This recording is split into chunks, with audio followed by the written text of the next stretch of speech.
what's going on, beautiful jellyfish? It's Tracy. We're doing a pretty frustrating, I would say, real talk. And this is a topic that, honestly, I feel like I've talked about a lot of these things before in other real talks.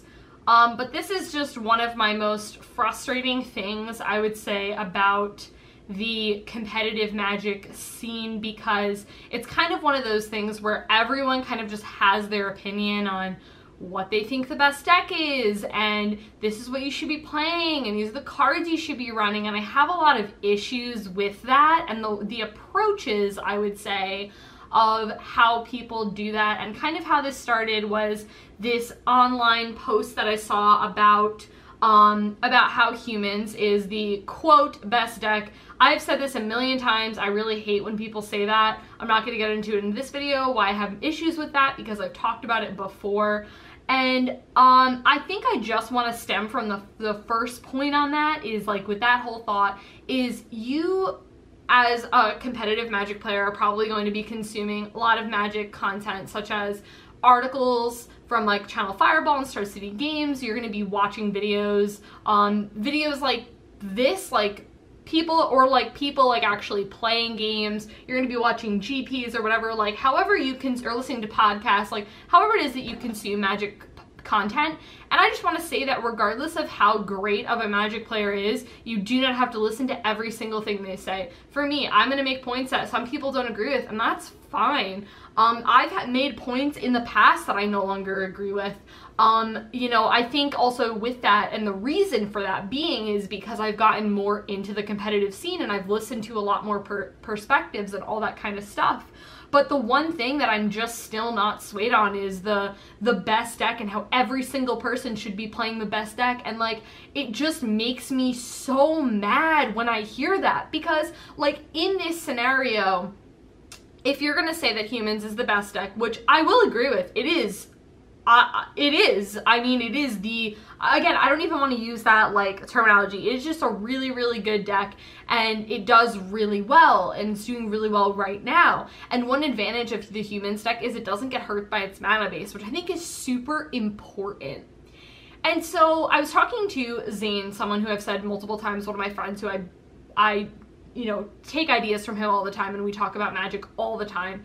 And he was like saying how he doesn't personally himself like Ether Vial type of decks, which I think is totally viable. And if anything, I was thinking to myself, I wouldn't actually really mind playing this deck, but now I have a really bad taste in my mouth because someone's telling me that it's the best deck, and if I'm playing it, I'm wrong, and that I should just drop everything I'm doing just to play that deck. I should sell Grixis Control. I should sell all my Magic cards just so I can put all my money in this deck, which I don't even know is going to be good in 3 weeks. And that is something that I think people try to pinpoint, and people try to be like, well, this deck is not always going to be good. Think of how many decks start out really good and they get a banning because they're too good, which, I mean, you don't know. And I'm literally not saying that there's anything in this deck should be banned. I think the deck is fine, and I don't think there should be any bannings at all.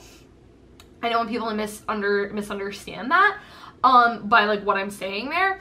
So ultimately, what it would look like is if every single person should play that deck. You're telling me that every person should say, okay, so say in this scenario, like, I'm in a situation where I can viably build like any modern deck that I want to financially. I can just do that right now, which is super awesome. However, not everyone is in that position. So if it looked like that, every single person would be playing the same deck. And then do you want to know what happens if every single person is playing the same deck? Well, hey, guess what? Then there's a banning, because then that's like Eldrazi Winter, and this is not Eldrazi Winter. And hopefully nothing like that will ever happen again. This was a time where basically Eldrazi Winter, for those who were not playing during that time, was pretty much if you didn't play Eldrazi, I don't even want to say you were wrong, because I just hate that notion of telling people that they're wrong in their mentality, but like, you just lost. Like, it strictly was the best deck at the time, and like, it was the greatest thing to be doing, and if you weren't doing that, you were just like gonna lose. Now, I'm pretty sure this is probably similar to the Callblade time. Was I playing Magic during that time? I don't know, but I was not paying attention to Standard at that time when that kind of like took over. And again, if you were not playing that deck, you just lost. Humans is not like that. There are matchups that it is better against, like, okay, for example, I'm playing Control. I have a decent Humans matchup. It is not amazing. I just want to say that. My matchup is not like, oh my god, like, straight up just great. Like, Blue-White or like, not Grixis, Blue-White or Jeskai has a really good matchup against Humans too.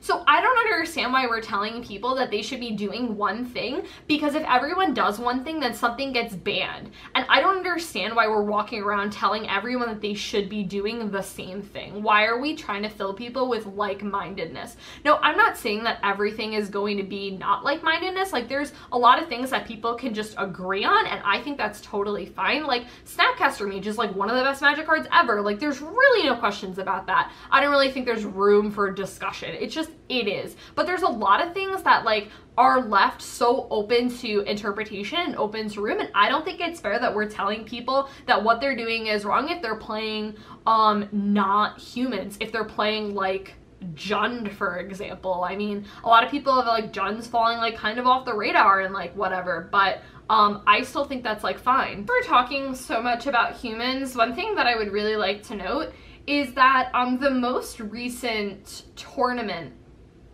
which was SCG Louisville, I just want to say that in the top 8 there was only one Humans deck, which is fine. Like, I think that's super cool. And then looking at the 9 through 16, there was no other Humans. So out of the top 16, there was only one Humans deck. I think that's viable and totally fair. And the first deck is Mardu Pyromancer, which I really love, and I think that deck is amazing, and I'm really happy that that won. I don't want to get that much into this tournament because I'm probably going to be doing another Modern State of Mind where I kind of talk about this tournament and stuff. But yeah, I think to say that I should basically put all my eggs in one basket, and again, to try and say that everyone should like just drop everything they're doing to put money in a deck where I don't even know if reliably that deck is going to be good in 3 weeks or in a week, I don't think is fair. And that makes me really frustrated when people say that, because you may be coming from a place of privilege where you can build any Modern deck, and I'm in that position too. But like, I don't think it's fair that I should just be like, huh, well, you just gotta build another deck. Like, that's just, how can you just say that to someone who like wants to play Modern and wants to play competitively, but they can't dump like $1,000 in a deck or like whatever. I don't even actually know how much Humans is right now, to be honest. I don't even know the okay, yeah, it's like $1,500, which just, you know, like makes sense. That's, you know, I don't want to say like that's the price of a lot of those competitive decks are that expensive. One thing too I really want to note about the best decks is a lot of times what happens when decks get really popular is people tend to sideboard a lot for them. And now, I'm not saying this was the case in Louisville. I mean, there are a lot of people who are probably like, I'm going to see a ton of Humans, and then again, looking at the top 16, there was only one. But how a lot of times what happens is like when you have like the deck that people are like, oh sweet, like I'm going to see a lot of this deck, I'm going to sideboard accordingly. And so what happens then is that those decks kind of get worse. Now, it doesn't mean that those decks are like totally kicked to the curb and they're never gonna win. That is not saying that at all, because like Affinity, you could say that about that deck. Like, Affinity is not really it's not really greatly positioned right now. However, when people run Artifact Hate, like, it's still going to be a thing, and it still slows Affinity down. Does it hose Affinity sometimes? Yes, absolutely. But there are times where you can still realistically cast a lot of disruption and they still recover. I kind of said it in this note is that, and what happens when there's the best deck is that people are prepared for it and aggressively sideboard for that deck, which happens a lot, which makes the decks that people think aren't as good rise up and kind of dominate. Like, a lot of people are like, oh, I'm not really too sure. One thing that I actually think is kind of funny, and actually looking at these results, which from the top 8, is that there was in second place Jeskai Control. A lot of people are saying that, you know, have been saying for a while now that, and maybe even since the beginning of time, that Control is not, or maybe ever since the twin banning actually, that Control has not been positioned well in Modern literally at all. And I think that so many people are gonna like be like, say that, but then like a deck like a control variation is literally just always going to exist. Like John Timmy is just always gonna exist. Like even when Bloodbraid Elf wasn't, like it's still gonna be a deck. If they ban Bloodbraid Elf tomorrow, it's still gonna be a deck and people are still going to be playing it. So, here's the deal, is one thing, and I actually haven't gotten a chance to read this article yet, I've been busy, but there's this article that came out, and I may film another video on it, so I'm not going to talk that much about it in this video, but there's kind of like, I would say, two conflicting mentalities about your deck, about like what deck to play. The first is the quote best deck. And the second is, I'm going to deem this kind of like the Patrick Chapin mentality, which is the play the deck you're comfortable with. I've actually been listening to Patrick Chapin's podcast just because I've just recently got into podcasts, and I was listening to that, and his whole thing, and really what he says a lot, and what I really like, is he's always pushing the play the deck you're comfortable with, play the deck you're comfortable with, like if you're going to a tournament. And so like when people say like, oh, you should just be playing the best deck, and it's like, what if you have a player who really just in their heart, they know how to play this one deck, and then like you're just gonna tell them, well, you know what, I know you've never had any experience with humans, but like here you go, here, have this deck and go have fun and do well. Okay, so here's the deal, is there's a good percentage, and again, I don't want to throw out numbers because like I'm sure there are statistical numbers, but it's like hard to determine. Someone gave the number like 25 or 30%. You get an edge just by knowing your deck really well. Regardless of what your opponent is playing, like you're probably gonna know what your opponent is playing, like if you're well knowledgeable, I would say, in the competitive scene. But like I know Grixis Control pretty well. I'm not going to say I'm a master literally by any means, but like I know the deck pretty well. And if you were to just give me a deck that I've never played before, there are a lot of people who can do that and be really good, and that's awesome. I'm not one of those people, and maybe that's just a thing of like getting really better, much better at Magic, is you can kind of pick up any deck and just perform really well. And maybe I'm not giving myself enough credit because, like, to be honest, I haven't really been in that situation before, at least in a really long time, where someone just gave me a deck and told me to pilot it. And it's mainly my fault. Like, I'm someone who just, I don't want to play things that I don't know, that I'm not familiar with. Is that a crime? Like, I feel like I'm being criticized, not like me specifically, but I feel like people are being criticized because like they don't want to play the deck that like everyone else is playing. And one thing too, and I've been listening to so many podcasts, so I really can't remember who said this, and I think it may have actually been Patrick Chapin now that I'm thinking about it, and it was talking about like being different, and he's like, if you want to be different, that's fine, but like have a purpose about why you're doing it. And I think that's a really important thing that a lot of people don't realize. Example, and this is, I think, literally the best example ever. I run Keranos in Grixis Control main board. Now, I get comments on this card literally all the time. I get a lot of people, comments from you guys, comments from my opponents, comments from people around the table who see me playing him.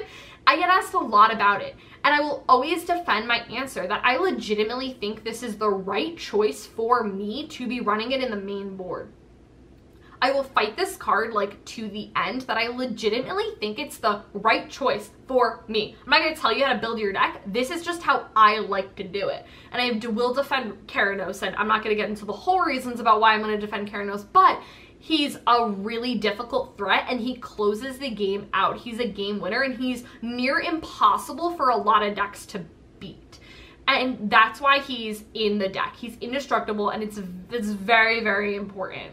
And a lot of people may not realize I'm playing him and may side out cards that, like, a lot of people won't know I'm playing it, so they'll side out cards that, like, that are, like, creature removal or, like, counterspell, or, like, whatever it is that they'll side out, that they'll be like, oh, like, I'm not gonna be able to, you know, I don't want to deal with their creatures because I don't run a lot of creatures. So, like, they may be siding out an answer to Keranos, pretty much. So, I think that is a really important idea, is to do something different and like to be, you know, have a conviction and like stand by it. So like when people ask you why you're doing something, you can give them a viable reason. Oh, why are you not playing humans right now? Give them a reason. Or why are you running this card in your main board? Why are you running this card in your sideboard? And being able to defend it. I did a video, I don't remember what it was called, but it was basically about how like you should know like the answers to those questions when people ask you, and it shouldn't just be like, well, Keranos is a great card, duh, he's amazing, one of my favorite Magic cards, but I have reasons about why I have him in there and why I have him in the main board, which is really important. Okay, so I have this note, and this honestly just makes me laugh, and I touched upon this, where the mentality of take X deck apart to build Y, and then I wrote, not everyone, capital, can afford that, please stop, which really bothers me. I think there's a lot of again, privilege and a lot of like, oh, well, I can afford that. Or like, you may be able to like borrow cards from people, which is awesome, but like not everyone is like afforded that luxury or feels comfortable. Like, I'm not too comfortable with people borrowing my cards, and that may make me sound like a jerk, but it's like, I don't want to be in a situation where like, I don't get my cards back, and that's just a really big thing. And I would also feel like nervous borrowing other people's cards, especially if they were really expensive. So I get really, like, I'm not talking about like an FNM, I'm talking like a GP or like something like that. So like, I think that saying that everyone can do that is like, is so not fair to just say that everyone should just be doing this one thing. And also too, like, why aren't we encouraging everyone to be doing different things? Like the thing that made me really frustrated about this situation was that like, the format's so healthy, why are we trying to make and force everyone to go into this one thing? And also to just like, don't tell me what to do and don't tell me how to think. Like, the approach was just really aggressive, and that made me really frustrated because like, I'm gonna do whatever I'm gonna do, and like, I have my convictions and I have my points, and like, again, I'm gonna listen to things, and I'm gonna listen to podcasts, and I'm gonna read Magic articles, and I'm gonna listen to commentary, and I'm gonna watch all these things, I'm gonna watch all this Magic and all this stuff, but like, realistically, like, I have my own points, and like, I'm gonna believe them. And you know, the way that you're trying to change someone's approach, like, to me, just telling people that they're right or wrong is like never effective, and I don't really understand why anyone would realistically think that approach works. I guess too, like, I come from the mentality, like, I'm a teacher, so I've never, like, the school that I work at is we have a very positive environment, I would say, in our school. Like, I work at a charter school, and it's not like, oh, the person got that answer wrong. Like, we don't talk like that. It's always like, oh, like, just keep trying, like, you know, this isn't exactly right, or whatever, so like, that, you know, you were really close, like, let's try again or something. Like, the way we do it, it isn't like a black or white, like, type of situation. So I hope this video was, I don't know if helpful is like the right word, informative, maybe that's the better word here, just of like, pick and choose information, pick and choose what information. Just because someone has won 18 Grand Prix, I don't care if you've gotten top 8 50 times. If you say something that, you know, and you make your cause and you make your argument and like whatever, I don't have to buy into that. I don't have to believe you. There's people who think me mainboarding Keranos and Grixis control is wrong. That's fine. You can think that. I have my reasons, and I can back up those reasons about why I think that's the right choice, and that's realistically all that matters. It's doing something, doing it with conviction, and understanding why you're doing that, and being able to back it up when asked, because people will ask you those types of questions. So, yeah, this topic just makes me really frustrated. So, yeah, that was pretty much it for this video. I'd like to know what you guys think in the comments below, and I'll talk to you guys later.